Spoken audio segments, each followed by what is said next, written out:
my son used to have tantrums, really serious, embarrassing, heartbreaking tantrums that made me sweaty, embarrassed, and completely stressed out. Yeah. So he'd roll around on the floor in the supermarket, scream like a maniac, and everyone would look at me like I was a crazy mom and he was a crazy child, and he certainly did look like a crazy child.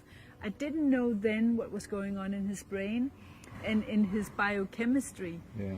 And now that I know, and now that I have gotten him out of those horrible tantrum sequences, I want every mom to understand what's actually going on when tantrums happen in the brain. What's happening? Well, you had a particularly severe case in your oldest son, but sometimes you get milder versions too, where you get a child that's hugely frustrated and goes into absolute overload. The cause is linked, and it's to do, of course, with the front part of the brain here, the control of the brain, and that's often in overload in children that are struggling. So in the case of your son and others, when they've got basic skills that are not fully developed, their thinking brain, their working memory part of the brain at the front here, is full of processing all sorts of stuff that shouldn't be there. Now, this is a very precious bit of the brain. It's rather like the RAM on your computer. When it's full. You run out of control. You can't do anything. So they lose complete control. They don't choose to go into a tantrum. They've run out of the working memory capacity, the cognitive capacity to control everything that they do. And whether it's a severe tantrum or whether it's a severe frustration or anything on that big spectrum of things that children can do, it is not a choice they've made. It's a mental condition that is causing that absence of any control. And of course, if ever you witness another mum in the supermarket, please be sympathetic with them. They may not understand if it's your child that's doing it, but we now know that when children do that, it's not a choice. It's not bad parenting. It's actually a mental state, an absence of available working memory capacity to control that child. So sympathy and understanding is needed. So if you've got a child that's having tantrums or gets severely frustrated or irritated, it's normally because there's some underdevelopment taken away, robbing them of critical working memory capacity.